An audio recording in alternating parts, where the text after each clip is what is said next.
Hey, Scott, thank you so much. You're a little broken, and David, we're just talking about being in the military. Scott is a leader, regardless of if he's wearing red or blue. He didn't intentionally change that background, but he's led the committee for Dulles, and he's shown us what a real leader is, and done a great job of helping us with the airport. In fact, we just came up with a value proposition that talked about the $24 billion economic impact throughout the region, the number of passengers, the 28,000 employees. We're gonna have to revise those numbers because they keep going up. I Yeah. mean, in a significant way. But one of the things is the stuff that we're talking about are things that cross lines of R's and D's. It's about how do we take care of these people?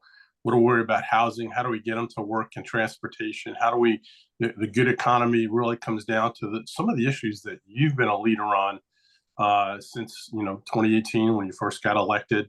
I've always enjoyed working with you in the past in the chamber and now with the committee for Dulles, just because you're always upbeat, right? So it's you're helping people, and it's not. Some people get dour and get down a little bit. You've always been a positive reinforcement. I do want to recognize that Kevin LeBlanc is the mayor of Herndon is with us, and thank Oh, him for good. being here.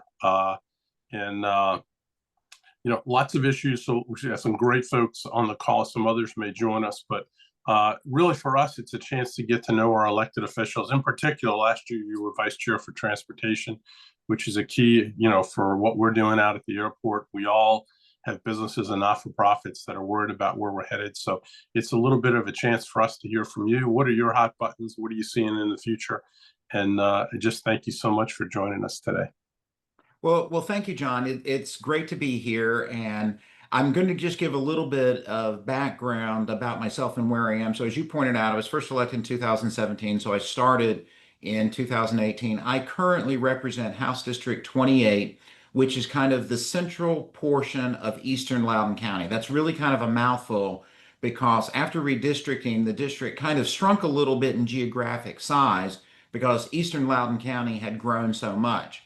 I used to say that I represented Eastern Loudoun County, but now there's a whole separate district that borders Fairfax County that is represented by Delegate Atusa Reeser. And then there's another House district along the southern part of Eastern Loudoun County that is now represented by Delegate J.J. Singh. So it's like I've kind of got the core part. And if you're familiar with, and I'm sure Scott is, but if you're familiar with the geography of Loudoun County, it's Belmont Ridge Road on the west. It is Route 28 on the east. It's Croson Lane into Brambleton on the south, and then 7 and a little bit north of 7 on the north side. So that's it. Here's the interesting thing. It's about 25 square miles. It has 90,000 residents in it, about 8 to 10 senior communities, some of them like Ashby Ponds that have over 2,000 people in it. And here's kind of the kicker. Within that 25 square miles, I have 112 data centers. It is the largest single concentration of data centers in a legislative elected district in the world. And I will freely tell you that I get one or two data center related calls every 6 months. That's about it. So anyone who is having this wailing and gnashing of teeth about a single data center in Warrenton or Culpeper or Botetourt or whatever, it's like, look, it's really not an issue if it's done right. And I don't know how much of this started when Scott was the chair of the board, but I would give the Loudoun County Board probably an A minus on zoning because I get so few calls. And I'm going to say that probably Leesburg Town Council does a good job as well. There are other places in Northern Virginia who have become the poster boy for bad zoning decisions, and I'll just leave them off, but they get an F minus. And that's one of the things because it's like those data centers in Loudoun County, and I'm going to get to the airport and transportation and stuff, but I think it's just really important to kind of frame what my district is like. Those data centers in Loudoun County generate $1 billion a year in revenue. I mean, it is just it's more than any other single industry in Loudoun County. So that makes up my district.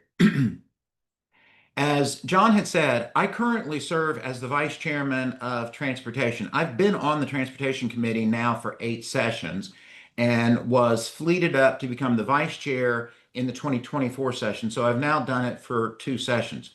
I will tell you that something that was really very telling for me was at the end of the 2024 session, I sat down and met with a new member of the Commonwealth Transportation Board, and they said to me, they said, so who is now the thought leaders in the House of Delegates on transportation? And I'm not sure if he meant it to be this way or not, but I kind of thought about it, and it's like, well, it should probably be me and Delegate Delaney, who's the chair. But even though I had been on at that point in time 7, it's like because we had changed leadership every 2 years, we had changed chairpersons every 2 years. So I said to him that it's like, I'm hoping that we will maintain the majority in 2025 and Carrie and I will be back. But I really took that really pointed question to heart and have tried to become a thought leader on transportation related items. So I'm going to get back to transportation in just a second because I think it's also important to understand that I'm the vice chair of transportation, but I'm also one of the senior members of appropriations. I've been on appropriations for the last 6 years. And it's important to understand that in the House of Delegates, tax writing is done by finance, which is how you go about collecting money and how much. And appropriations is done by the Appropriations Committee, which is where you actually push out the money. And I'm going to say this now because when we were talking back and forth, John, about what to talk about, based upon what's going on at the federal government, we are going to have undue fiscal pressures on the state budget this year, more so than we have ever had in the last 8 years. The number could be between zero, if we do nothing, and doing nothing is probably not an option, to $1.3 billion a year of what it could impact us. So just keep that in mind when we get back to some other things. And then I am also one of the senior members of the Privileges and Elections Committee. I'm currently the chair of the Small Business Commission. And previous to that, I was the chair of the Manufacturing Development Commission. And then just about me personally, and we were talking about this a little bit, is that I spent 35 years working in the Northern Virginia business community in 7 different unique industries. I like to joke sometimes that it's like I couldn't keep a job, but it was really that it's like I would get to a point where I would get hired to fix something, to correct something, to get it back on track. And then once I had done that, it's kind of like the challenge was gone and I would go on to do something else. And that skill set was needed not just in like I worked in training and banking and global telecommunications, counterterrorism, business development. I finished up working for a company called Axiologic, where when I joined it, we were 35 people. I was the program manager for a contract that we had just won. I helped to grow the company to about 300 people. And when I decided it was time to stop working in the commercial environment and just do the delegate job full time, I was the chief strategy officer and I was responsible for strategic planning, mergers and acquisitions, and mentoring and helping other people grow different task orders and contracts. So that's kind of like my background. And as I said earlier, I spent 23 years in the Navy Reserve, which I did that concurrently. So that's kind of a little bit of background about who I am. And I think one of the things that's important is that whenever we have these discussions and you're talking to people, all of those things go into informing how we go about making policy choices and how we go about making decisions about what are the things that are important and how we approach those things. So let's talk about transportation. And this is something, especially the airport, that I think is so very important because there are several things that I've been working on about aviation writ large across the Commonwealth, including a meeting that I had just yesterday. So first of all, we have to understand that Dulles Airport is one of the biggest economic engines of the entire Commonwealth, not just Northern Virginia. We see that from the tourism numbers that have come up recently. I want to say about 8 years ago, the Commonwealth invested about $50 million into the airport to make sure that the airport would be able to do some upgrades and maintain United Airlines as one of the hubs. I think we've been very successful with that. I was instrumental in working with Congresswoman Wexton as far as advocating for the federal government to put additional funds into Dulles Airport for the building of, I think it's called Concourse E. And so that is some things that I've done in that area. And I have been having discussions, and I don't know that I'm at liberty to talk about some of them right now because they're still early discussions, but I've been having discussions with the folks at MWA about other ways to be able to generate additional revenue from the space and the land that they have that would then allow them to create bonding authority because they have identified to me that they have about $1 billion worth of improvements and upgrades that they would like to see done. And again, as I said earlier, we're likely going to have to absorb about $1 billion from the federal government. So that means we don't have like a spare $1 billion laying around to just give to the airport. So we have to come up with creative ways of doing this. And one of the things that I would like to highlight is that because of Virginia's nationally recognized public-private partnerships for transportation, we are able to build out more roads and develop more roads, not just across Northern Virginia, but up and down Interstate 81, 95, the Hampton Roads Bridge Tunnel, all of those things than any other state in the nation. And so we have a model that we can potentially use for Dulles Airport. So let me go from Dulles Airport to then Leesburg Executive Airport. And that's one of those ones where I have been working. They had a temporary remote air control tower. That airport is now, I want to say, having 80,000 takeoffs and landings a year. It's just phenomenal. It's like putting a new 4-lane highway into the middle of Loudoun County for economic development. And I have been working with them to be able to fund, because that prototype remote control tower went away, and we were on the verge of losing that as a controlled airspace. And we were able to work together. The FAA is continuing to do on-site controlled operations from I think like a trailer, and they are in the process of doing the design and engineering to build an actual tower at Leesburg. So that's a good thing. And I'm going to get to some other stuff here in just a minute. Manassas Airport, as we go a little bit further south, but still kind of in the Northern Virginia area, is on the verge now of being able to do commercial flights. I think JetBlue and some others are getting ready to fly out of there. So that's going to provide a little bit of relief to Dulles and National, and also provide more interconnection to places in Virginia and short haul flights that might otherwise be ignored by the larger carriers.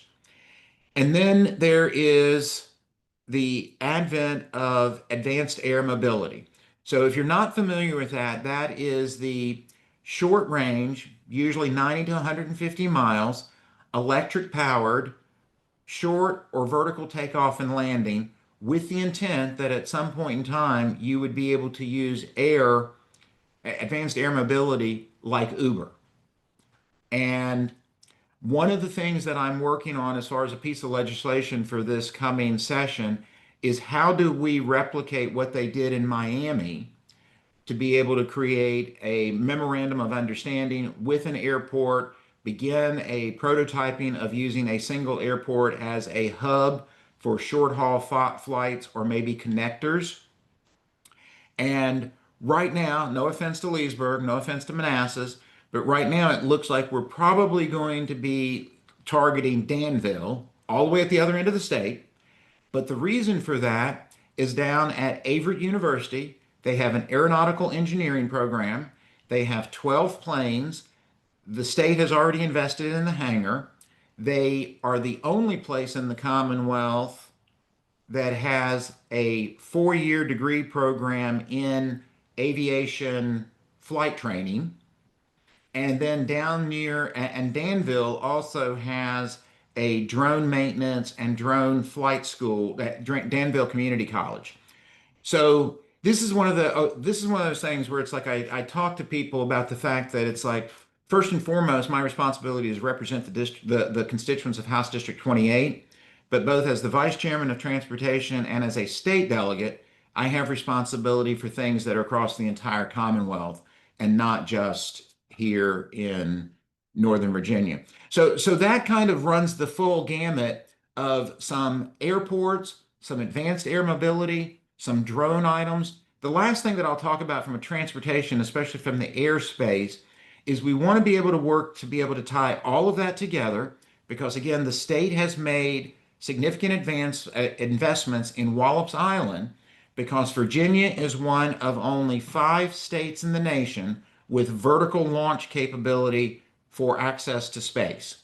And we just recently, I wasn't able to do it because I was away on vacation, but we recently had made an investment in, I think it's Pad 1D, and it is now ready for Rocket Lab to be able to start launching its larger rocket, the Neutron, out of Wallops Island. So I've been working with George Mason on some of these things, and what we want to do is we want to do workforce development in all aspects of aviation, from maintenance to software development and manufacturing of drones to pilot training to aeronautical engineering, and create a pipeline that will keep people in Virginia from those areas, from flight and air breathers all the way up and through the areas here in Northern Virginia and out to Wallop Island with access to low Earth orbit and on orbit for space. So I'm going to stop there and see if that has generated any thoughts, questions, or concerns.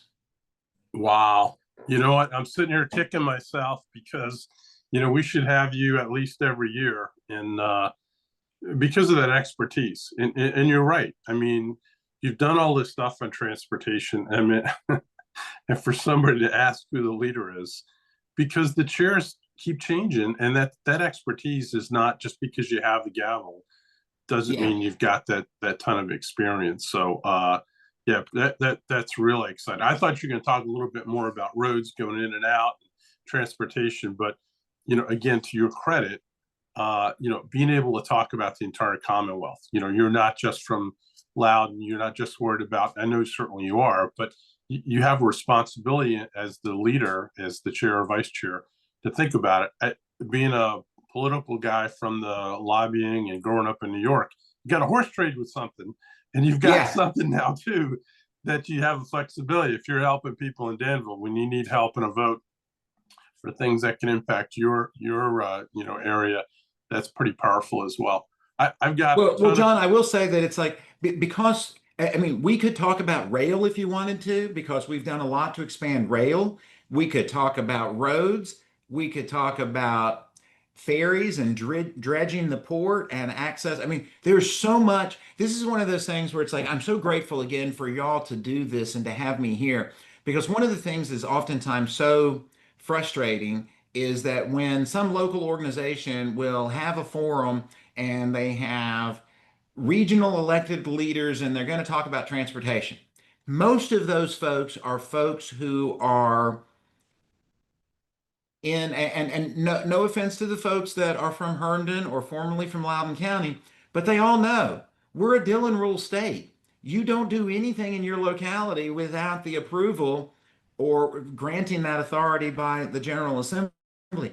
And the General Assembly has a $188 billion biennium budget where we are making investments in transportation across the entire Commonwealth, not the full $188 billion, but it's like $50 billion at the airport, 350 million, 350 million to dredge the port and the channel going in and of the port down the port of Virginia to be able to allow 2 large ships to pass side by side as opposed to one, to be able to allow the port to handle more traffic, which then creates more jobs and warehousing and just all kinds of things. I mean, so we're doing so much at the transportation level at the Commonwealth, but sometimes people become very myopic about, a roundabout in Hillsborough.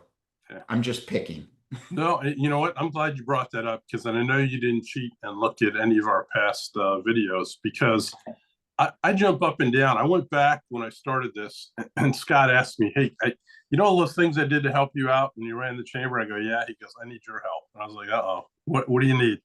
Come back and get the legislative committee back going again. So what I did is I went and looked at all the legislation about the Port of Virginia.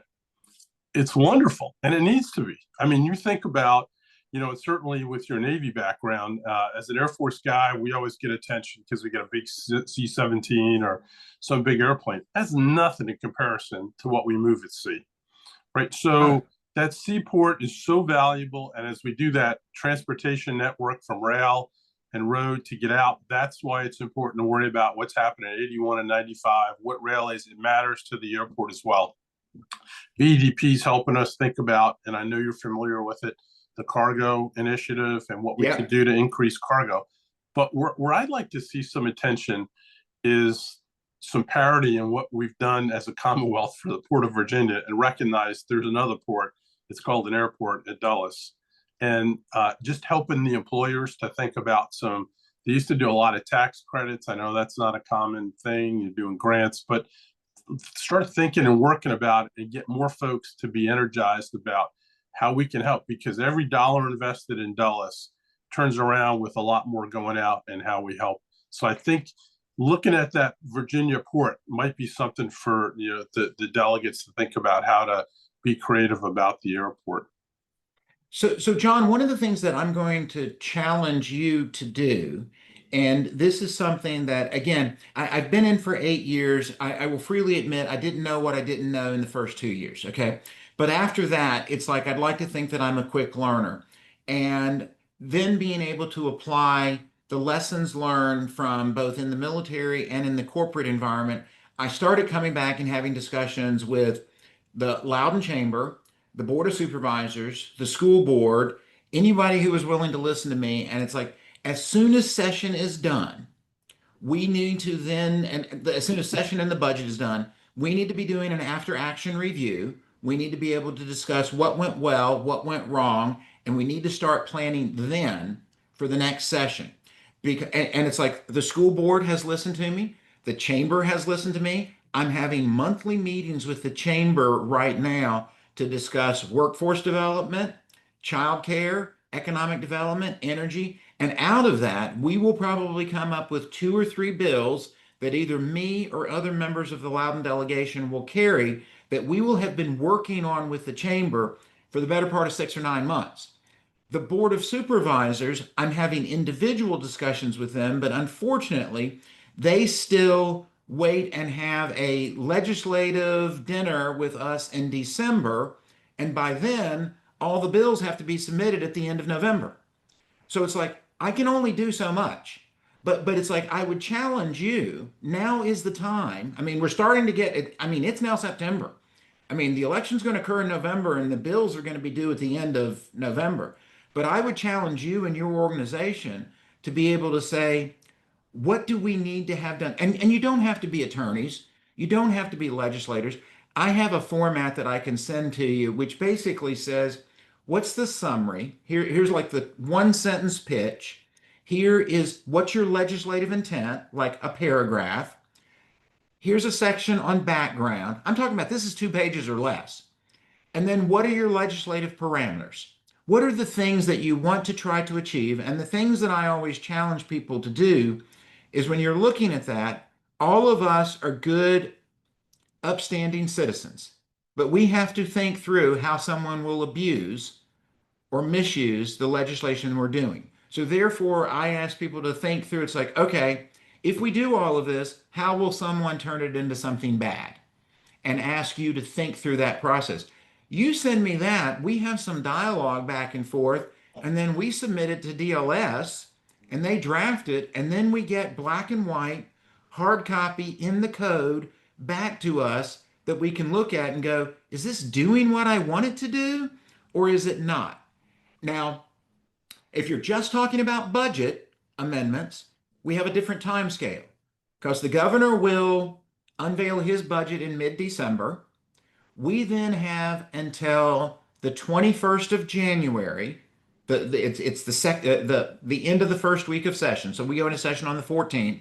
So the end of that first week to be able to look at all of that stuff and go, okay, he's covered what we wanted, or he's not covered. And then you come to me, or you come to Delegate Shen, or you come to whoever and go, could you put in a budget amendment to ask for money to support this particular agenda? So we have a little bit different time frame on a budget, but for legislation, we're in, the seventh or eighth inning at this point. No, I'm so glad you said that, because I was just with another group on homelessness and housing, and they talked about December, and I was like, that it's too late.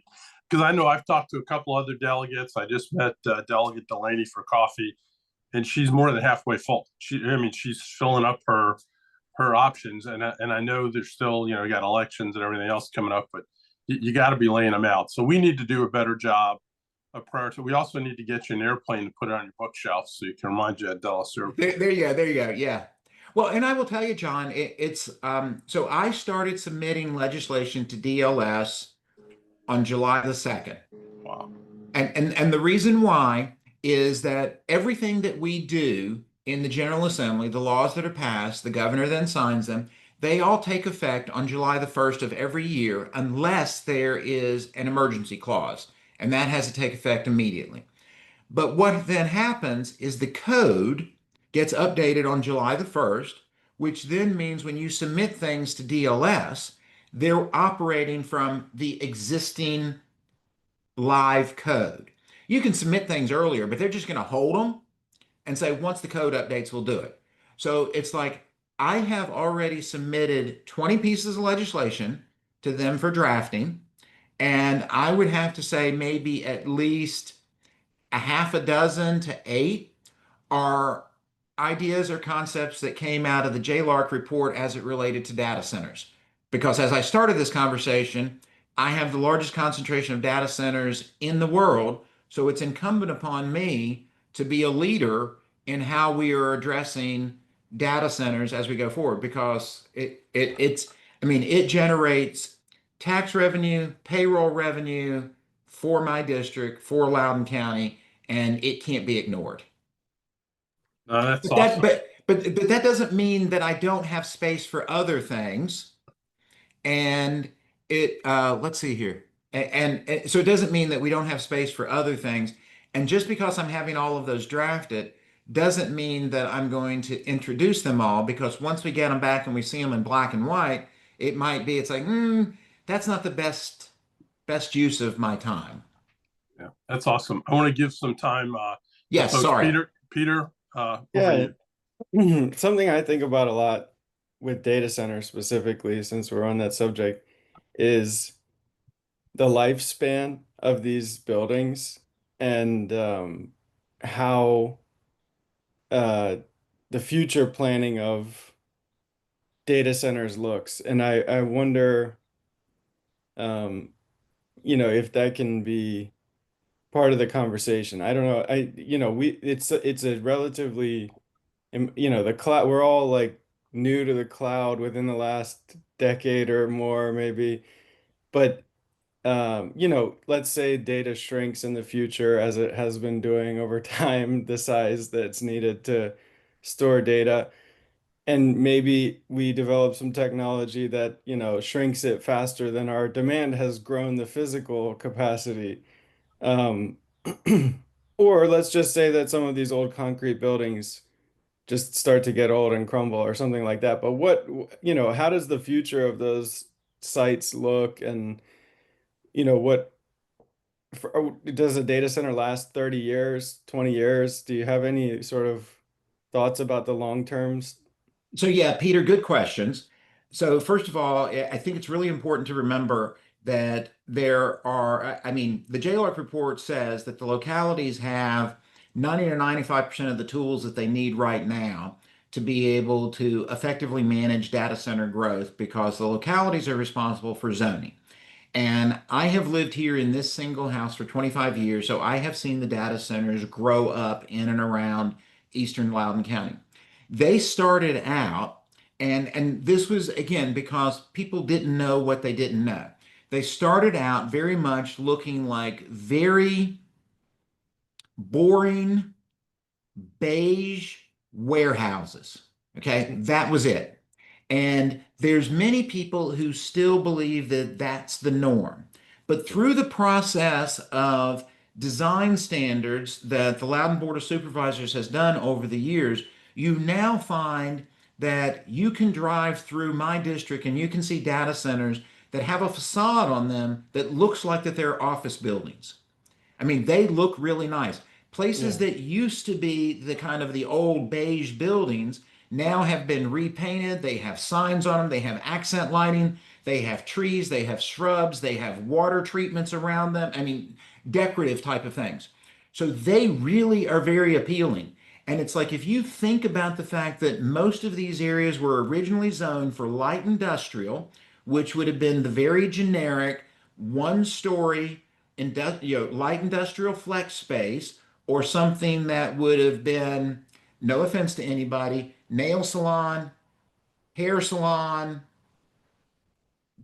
small grocery store, you go on down the list, and it's like instead you have now some of them still look very imposing because they are 3 stories tall, but they are built to last. When you look at them, and I've been in these, they are steel reinforced, they are and concrete slabs and concrete walls. And most of the time, the people that they are hiring are previous Navy enlisted personnel to be able to run the internal operations. And I'm going to give you a real success story because there's this misperception that there are no jobs in these. In the ones in Loudoun County, there are at least 25 jobs. And you say, well, that's nothing. But it's 25 jobs with an average salary of $85,000 each. And that means that each one of those generates $2.5 million a year of payroll revenue every year. And that's in addition to the $5 million that it generates in tax revenue for Loudoun County for one data center. And there's over 200 of them. Now, to your question about the future, it's like I think any office building that you look at building, you could ask the same question. Is the office building that you're in now, is the office buildings that are in Herndon or other places? It's like, well, how long is that going to last? Again, if we go back to the airport, I don't know how long the Marriott has been at the airport, but I know in some of the discussions that I've had with MWA, the building is dated. So the building will need to like go away and maybe be replaced by something else at some other point in time. So that happens. But here's the thing that's really interesting is that because I used to work at the Defense Intelligence Agency, Chief Information Officer, and part of my job was to look at how disruptive technology might impact the intelligence community in the future. So when I take that and apply that to the data center industry, and I wrote a recent article, and I can send John this as well. The question came to me at one point in time, is like, could you put data centers in low Earth orbit? And the answer is yes, but it might be 175 years away. So it's not going to happen anytime soon. And one of the big things that we lose sight of is that like a single chip, a single microchip that might run a data center server, and there's thousands in every one of them, might cost $200. But if you have to harden that for low Earth orbit radiation, it goes up to $200,000. And so that's just not possible or scalable right now. And you could launch a single server rack. In my article, I put this, you could launch a single server rack into space, and without it being radiation hardened, it would just become more space junk. And that's just one server rack, not everything. So I think we're at a good point with design standards right now. There's still more that we need to do. And again, there's this misperception about water use. And it's like there's closed water, there's open water, and there's air cooling. And many of the ones in eastern Loudoun County are using the treated sewage from the Loudoun water treatment. So they're not even using potable water. And because of the processes that they use for filtering before they run it through their cooling process, the water is put back into the environment cleaner than it was when they got it from Loudon Sewer. So it's like it's I think the buildings and the demand, because again, I'm writing an article for the University of Richmond Law School, and from the dawn of humanity until 2025, we have created 180 zettabytes of data. It's just mind-numbing number. Between 2025 and 2027, that's expected to double. And then it's expected to double again 2 years later. And the thing that I tell people, the thing that I love to tell, especially like reporters down in Richmond, it's like if I am sitting across the table from you and I text you, that did not magically go from my phone to your phone. It went out a cellular tower to a tower, down that to a fiber optic cable, probably to a data center in Loudoun County, and came back to Richmond at the speed of light. And it feels like magic, but it just traveled probably 250 miles to send that one text. And that one text is just one of 16 million texts that are being sent every minute of every day. And Amazon, all of us using Amazon to buy things, buy $2.1 million worth of products on Amazon every minute of every day. And that's all driven by personal use, personal choices, and that's the internet, and it's all stored in data centers somewhere. I'm sorry for the long answer. No, it's great. I like it. I don't know if anybody else has questions. Otherwise, I'll ask my other one. I'll try to be shorter with my answers. No, that I tell you, that was powerful because, and if you don't fill that vacuum with facts, you hear a lot of misperception, right? You hear all these crazy rumors, and I sometimes find myself, I was like, I'm not going to do this, but I started reading on the internet, and I ended down this trail. Like, how did I get here? Well, This is garbage. I need truth. Well, and here's what I missed out what Scott said, but it's like you said, somebody's coming to talk to you next week or next month about fusion. Yeah. Who's that? It's September 25th at the Marriott in Worldgate in Herndon, and it's about the airport, looking at fusion, because there's a few other places. Denver has it, and we're looking at that opportunity for future because we have the solar farm, and we're looking at other opportunities leaning forward. And here's the thing, and I don't mean to poo-poo this away, but I just rode and I went down to Wise, Virginia. If anybody knows where Wise, Virginia is, it's down in like the toe of Virginia. And I went down to Wise for a Nuclear Energy 101. And because of all the data centers, I've now had to become smart on energy use as well. And the joke that we make about fusion is, again, since the dawn of the nuclear age, like 70 years ago, fusion has always been just 50 years away. And so it's just always just, we might be closer now, but and one of the great advantages that you have of being an elected official, being a delegate, is you can actually reach out and talk to people who are subject matter experts, who are not the political appointees, but the policy people who have been there through multiple administrations, and talk to them and dig into the details and understand the science and the technology and the reality. And sitting here at 2025, we're still at least 10, if not 15 years away from the very first fusion reactor and the very first small modular reactor, because there are currently no small modular reactors in Virginia. I mean, not in Virginia, in the United States.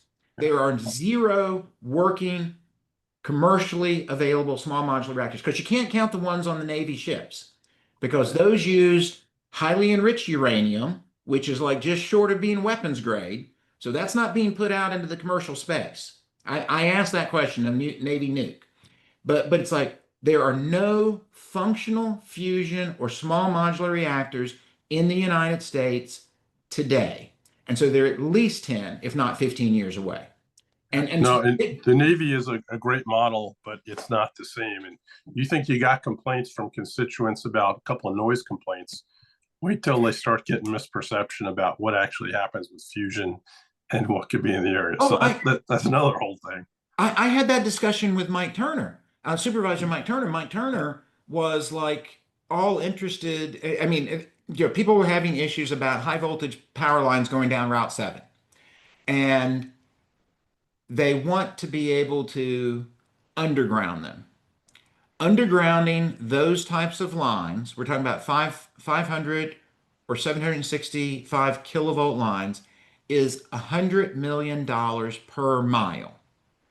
And somebody's going to pay for that. And so then, that went by, and then he wanted to talk about small modular reactors at data centers. And I'm like, Mike, you think you got problems now with people complaining about power lines? Wait till you tell them you want to put a nuclear reactor in their neighborhood. This is not Back to the Future. It's not Mr. Fusion on the back of the DeLorean. This is just constituent services just waiting to like blow up. No pun intended. But anyway, Peter, Right. you had another question. Yeah, well, I was just thinking about, well, I was looking at the map of your district and I really like the idea that I don't know that that it's been very well defined sort of to the public at large, but I mean, Reston is kind of developing as an innovation hub, and then there's this innovation station. But really, I like the idea that it extends up 28 and goes to Kincora.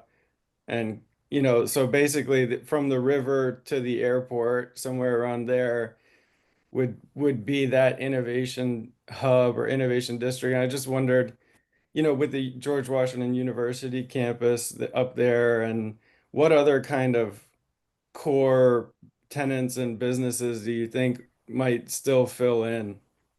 So, a good question. And one of the things that you may or may not be aware of is at Kincora, since you bring that up, in 2019, in 2019, I was able to get $2.3 million in the state budget to do planning for the Northern Virginia Science Center that was going to be at Kincora. And this was a confluence of the fact, I mean, and this is another one of those things where it's like this was initially planning dollars, and we had a finite time frame that we need to work on because the land had been proffered for some use, and it was that proffer was going to expire if the state had not made a commitment to at least start doing planning, and then it would have turned back into additional townhome or mixed use development. Mhm. And so we were able to get that money in there.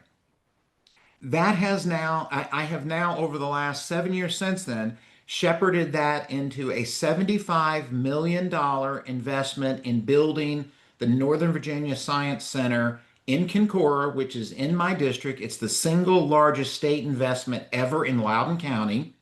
And the only reason why it was able to be done, going back to what I was talking about earlier about the public, private, and local partnership, is the state committed $75 million. Loudoun County committed initially 15, now it's 19. I'll give you three guesses where the money came from to pay for that, and the first two don't count. Data centers. Yeah. Yeah. No other county in the Commonwealth has the kind of money that Loudoun County can put towards doing these things. That is going to be an hands-on STEM learning environment for that kind of whole technology corridor that will attract 300,000 children and their families to Eastern Loudoun County when it opens up in 2027. And that was done because I was able to get state money. The county had money that it could put in from data centers, and then they raised the balance of the money from places like Northwest Federal Credit Union, Dominion, Amazon, Google. You get the idea. And they have broken ground. I mean, construction Yeah. is underway. No, Pretty that's excited really about that. exciting. In fact, Jeff Bentley from Northwest usually joins us, and he wasn't able to be with us this morning. But having that group as public-private partnerships in terms of how you donate and create, and it starts with a vision. It starts with dollars and planning. People always see the crane and go, "Oh, wonder what they're building." So that was 10 years ago. That was 10 years ago trying to figure out And, what are we going to do with the land. here's the really neat thing for me, because so many times as an elected official, you kick off something, and then you don't get to see it brought to fruition. I've now had the ability to be there to do the ribbon cutting when we started construction. If I'm reelected in 2025, I'll be able to be there in 2027 when we open the doors. But it will have been 9 to 10 years in the making. And that's the long-term vision that you sometimes have to have. Well, thank you so much, because we're going to continue to engage, and I appreciate the offer to have that conversation about ideas and maybe look at some bills and things that can help the region, because the numbers are crazy. Scott's actually leaving for a job fair at the airport. Over 600 people signed up. Yeah. And as you know, it's not just blue collar, people doing the wands and taxiing airplanes. It's white collar. It's a whole plethora. It's a great model. It's an engine for the region, as you mentioned, in the Commonwealth. I'd love to see more of that horse trading. Out at Nellis, we used to do an airplane that would go from Las Vegas out to those sites in the mountains every day. There's no reason we couldn't be running some airplanes from Leesburg or Manassas down to Roanoke or Danville and bring workers, for midweek and have them come up here and help us out, get clearances. And the thing, John, is the issue that we have, and it's not just in Northern Virginia, it's everywhere in the Commonwealth, is the issue of affordable housing. Yeah. And we have to start doing a better job when we're pitching and advocating for economic development, that we're also advocating at the same time, in the same breath, for affordable housing. Because otherwise, I mean, we could bring people here, but we got no place to put them. Yeah. Well, that's where they're going to live in Danville. We'll just bring them back for work. I went down to Senator Warner's housing summit on Monday. He's really got a couple ideas, and I think if the Democrats are able to run the table, there's an opportunity to maybe make some difference. If not, I think their feet are going to be held to the fire about some of the promises. But I'm excited. I'm really am excited. I know your leadership. I can say you're a happy warrior. You're always upbeat. You look at the bright side, recognizing there's some fights, but we appreciate you being a friend to the airport, and look forward to engaging much more. So, Delegate Reid, thank you so much for your service. Thank you very much. Yeah, it's been wonderful, and we look forward to engaging again. Okay, thanks, John. Thanks, everybody. Look forward to working with you. Bye-bye. Bye.